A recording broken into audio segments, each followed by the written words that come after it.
Good afternoon. Hi. Hello, Lucinda. How are you?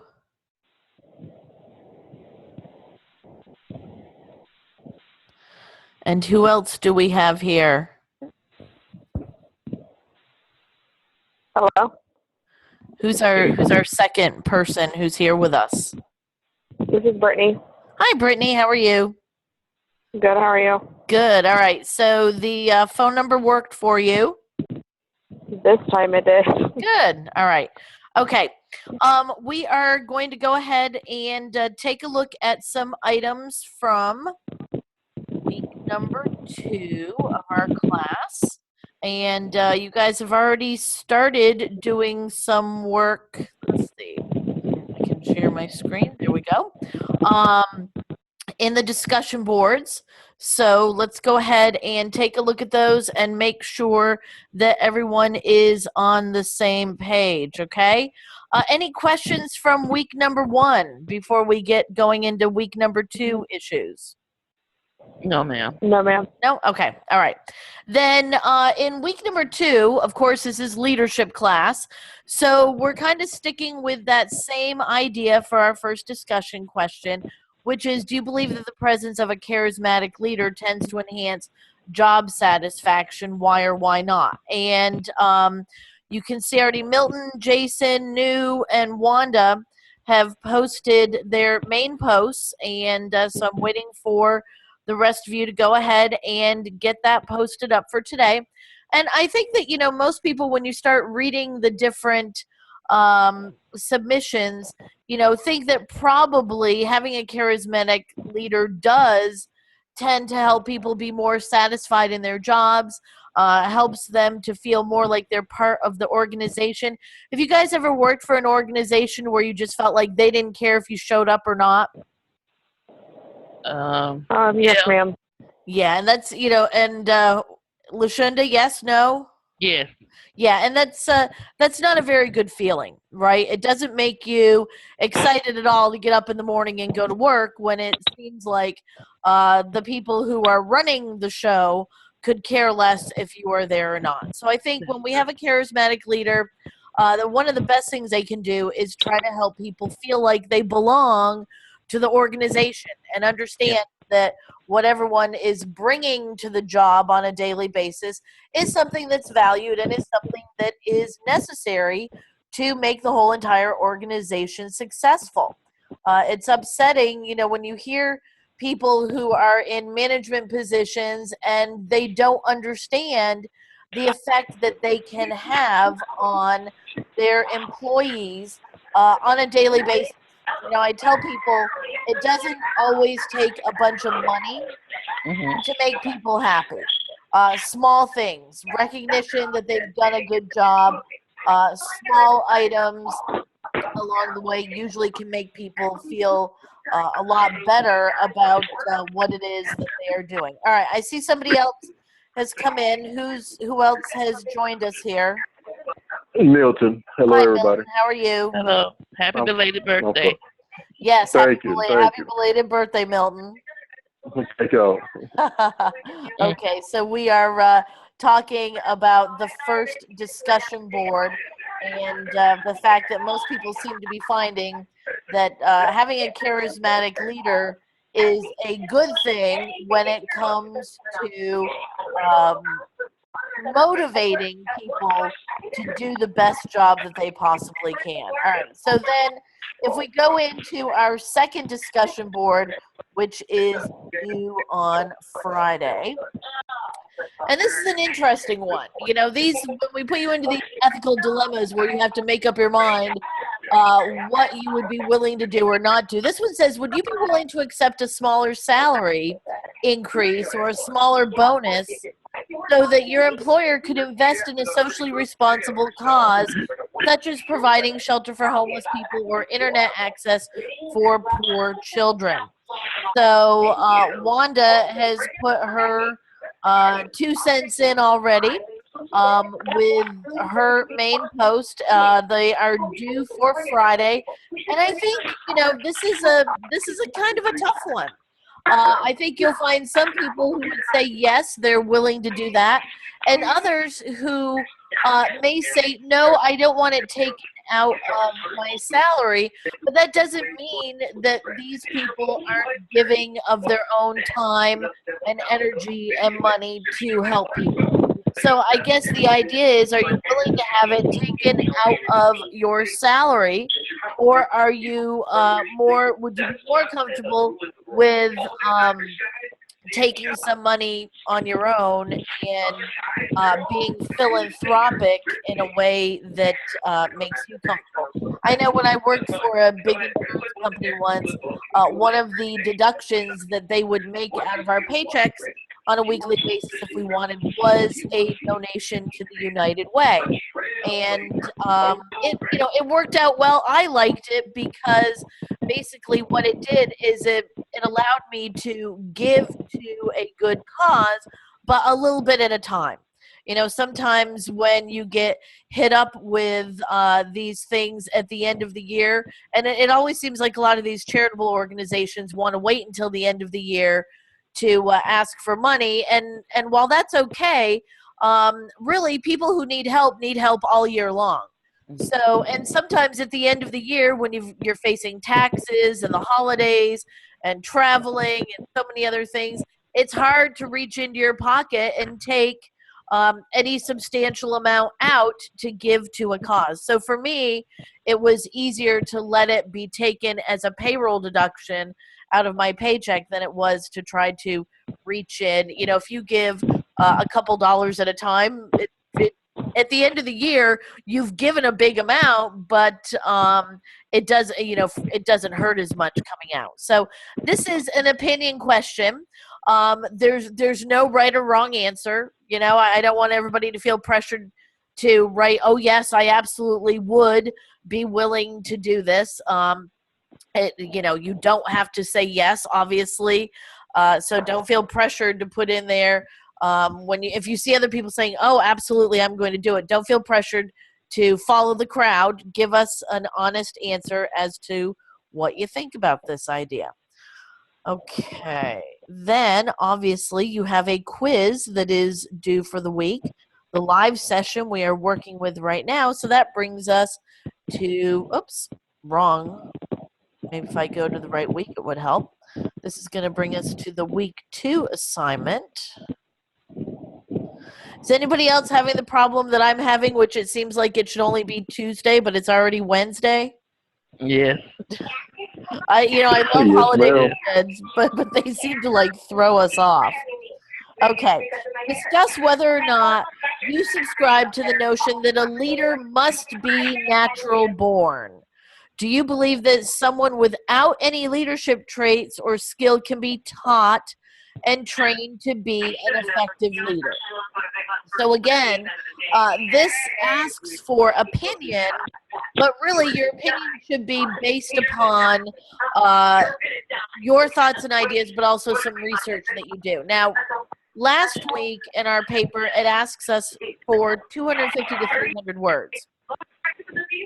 This week, it's asking for 500 to 600. So please make sure that you are meeting at least this deliverable length. If you are short of the word count, it makes it really hard to fully cover the topics. And they do kind of a switch here in week 2, and they take you from the 250 to 300 word count all the way up to 500 to 600. Also, make sure that you're working on APA formatting. There should be a title page to APA papers. There should also be a reference page with your references on that separate page, APA formatted, double spacing, 12-point font, 1-inch margins. And remember, when you're writing essays like this, there really should be an introduction, kind of a paragraph where the reader gets to understand what it is you're about to write about and why. Then you should have the body of your essay, and then you should have some sort of conclusion at the end. That's always the best way to tackle these essay type of questions. Okay? All right. So what are your thoughts on these? For those of you who are here, we've got Brittany and we've got Lucinda, we've got Milton. What do you think about this? Do you think you have to be a natural born leader, or do you think you can be taught?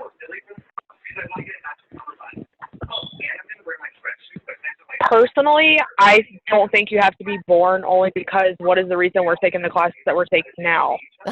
There you go. True. So learning leadership skills is something that you think can be taught. Do you think it helps if you have if you're born with the type of personality that likes to lead and is charismatic by nature?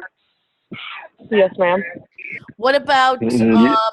I think learning how to be a leader and learning how to be charismatic, I think, are two different things.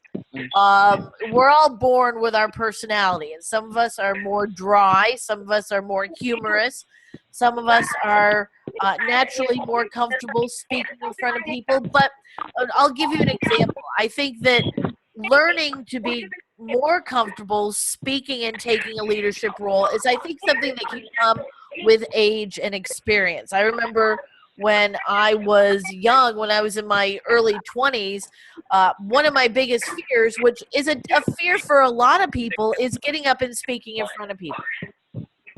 I had no desire to do it, and I would, get up and the typical, your knees knock and you're not sure what to say. As time went on, and the more education that I got, and the more that I had to make presentations in some of my classes, the more comfortable I got with the idea of getting up in front of people and speaking. And of course, then through teaching for many years, it's become second nature now.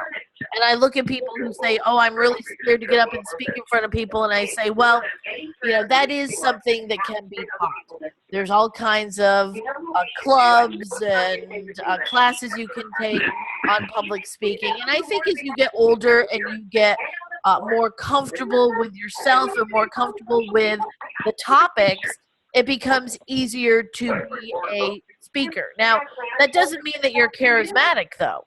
It doesn't mean that people want to listen to you, and it doesn't mean that they want to follow you. So I think, this idea of whether or not you have to be born a natural leader is one thing, but how effective a leader you're going to be may be determined a little bit more by your personality. I mean, some people are just never comfortable taking a leadership role.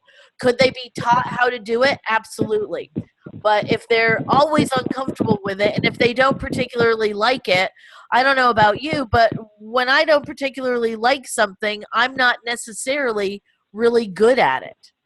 I think that I maybe don't put as much effort in, and I think that's kind of a typical human nature response. If you don't particularly like something, the effort isn't necessarily there.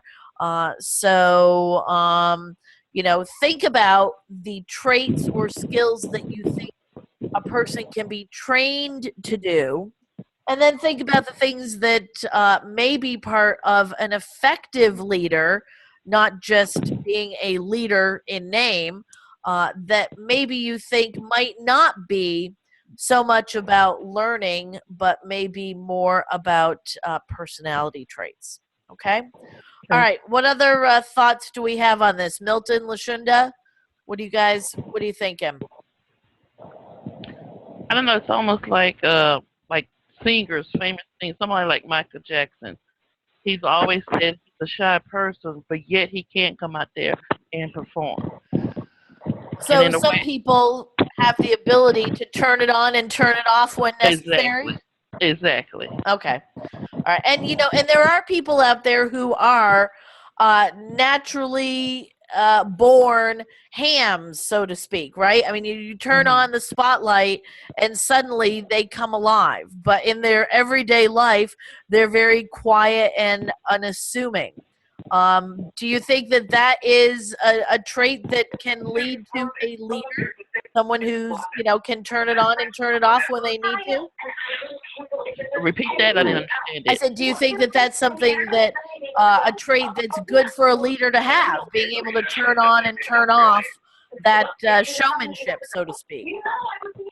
I think so because sometimes it goes too far when you ham it up, like you said. Right. And there's certain times you might want to be a ham, but there's certain times you need to cut it off and be who exactly you're supposed to be. Okay. All right. You know. Somebody needs to put themselves on mute. I can hear some background noise, and I don't know if it's a. There we go. I don't know if it's a television or what it is, but okay.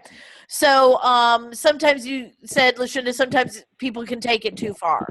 Exactly. Okay. Exactly.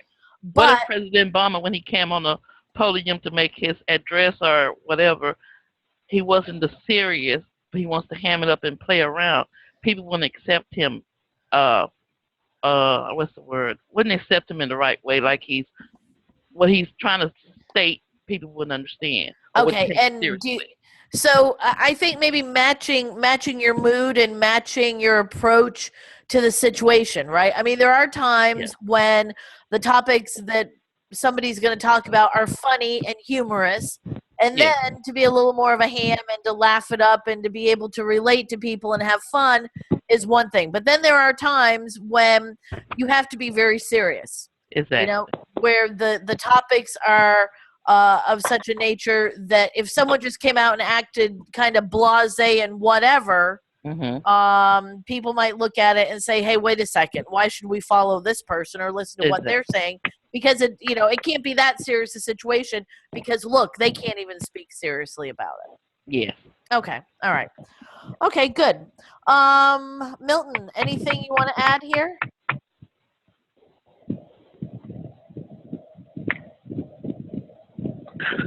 No, ma'am. I'm pretty much on the same page as everyone else. Okay. Milton's just going to listen to what we have to say, and you're just in an agreeable mood today, Milton. All right. Okay. So that pretty much gets us what we need to talk about for week 2. Do you guys have any questions for me? Anything going on? Anything that you want me to cover this week that we haven't kind of touched on so far? Not yet for me. Not yet. Okay. Not yet for me. Not yet. Okay. But on that discussion, I'm sorry. I know we have to have on the discussion 250. Yep. But when it's coming from our opinion, it's like we're gonna have to stretch and put other words in there, because sometimes you can get your point across with less than 250. I understand the essay. We have to have 500, 600. But the same goes for the discussion when it's like our opinion. Yeah, and I think, here's the thing is I think sometimes what we don't think about is that opinions are many times based on things that we've read or we've learned along the way. So if you have some sources to cite, if you've done some research or you've done some reading, you can pull from that.